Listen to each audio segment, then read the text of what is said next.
Welcome to this segment of the MyMACC podcast. Today we'll be talking about transgender life and resources, and today I'm here with Audrey. So Audrey, what is your job? My name is Audrey Fleming. I work for Montcalm Care Network, and I am a prevention outreach specialist. So I, of the team of outreach specialists at Montcalm Care Network, I do all of our general outreach. So I'm out with our community. I'm helping educate people on different mental health resources that there are, a bunch of different things that are in the community, and how we can help better support them and themselves. All right. What experience do you have working with transgender or gender non-conforming individuals? Yeah, so through Montcalm Care Network, I've worked with a lot of individuals that are identifying as trans, or they're working through that identity process. Also, previous to working for Montcalm Care Network, I worked for the United Way and the ISD, and I supported homeless youths in Montcalm County. And there was a lot of students that were undergoing through their identities and transitioning and all of those different pieces and processes. So I have had the honor of working with a lot of individuals in our county, ranging from high school students into people in their 60s even. How do you help clients with navigating emotional aspects of transitioning? We like to provide people, well, one, we're always a place to listen. We're here to ensure that we're using people's correct identity, their correct pronouns, really making them feel sure of themselves when they're in those conversations with us. And we work really hard to provide those resources, these pieces of mental health. This will help you do this. And we're here to help connect you to the community, as well as ensuring that you have a community that is going to accept every part of you, and working to build what that means, and helping use language correctly, or giving those pieces and those resources and how you have those conversations with your family, and really building that confidence up in a person so that they feel stronger to identify themselves, or to really stand within who they want to be. So how would you help someone who's struggling with gender dysphoria? So we would do, there's a lot of different pieces and programs, and depending on those resources that they get and what they're really looking for, we would help meet that need. So not that it's the same as body dysmorphia, but there's a lot of those pieces that kind of go hand in hand.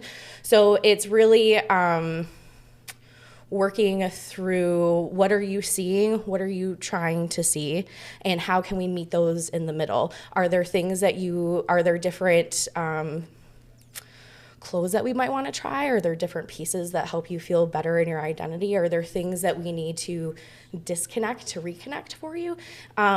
And that's such a fun, layered question, because that looks so different for everyone, right? Yeah. What your need might be and what my need might be a combination of the things that we need to build for someone else. Did that answer your question? Yeah. Okay. What led you to work with transgender individuals? I have, in my family, in my friends group, I have a lot of people that fall all over the place, right? So LGBTQ, and into our trans family friends. So it's always been a really ingrained part of me, of really just taking care of everyone as who they are, because really how you identify and all of those negative pieces to it, I really just want to care for you as a person. And I know that there is, we all know that there's incredible discrimination. We are very much in our country right now, we're very angry. But there's no reason to have that if we just understand. And I think a big part of our stigma is that people just don't understand. And so if I can be a big ally to my community, this community, or bigger community, it's that we're using better language, it's that we're breaking those stigmas, it's being inclusive of everyone. And so as a young person, when I was learning this discrimination and all of those pieces, I learned that I wanted to stand, and if I can help serve my community, I'm going to serve all of my community, and that's a really strong part of us. At Montcalm Care Network as well, because we believe so strongly in supporting everyone in our community. Everyone in our staff member goes through an LGBTQ safe zone training that really is a safe place to ask questions and to learn more, and to really get everyone on the same path of being an ally and supporting those we serve in the community. What are the common goals when working with a transgender client?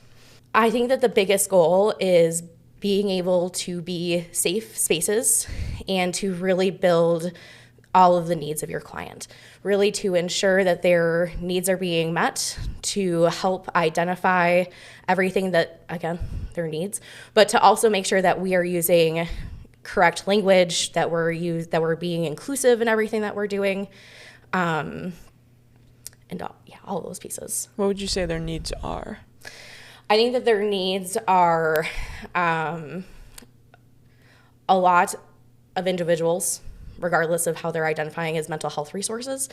I just did some deep dive research on this topic before I came, and there is, in Michigan, there were over 76% of individuals that were seeking mental health care, and only 40% received it. And a big part of that response was they didn't know where to go.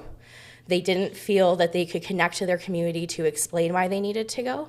So I think a big part of it is breaking the barrier on mental health alone, because of the 40% of people who said that they did receive that mental health care, their anxiety, depression, suicidal intent, all of that decreased substantially. So I think mental health care is a good one. I think health care, inclusive health care, is a big part of it as well. And having community. I think a lot of people that are trans, especially in Montcalm County, tend to feel very isolated. So building those three parts, I think, are incredibly helpful. Thank you, Audrey, for joining us. And thank you for watching. We'll see you next time on the MyMACC podcast.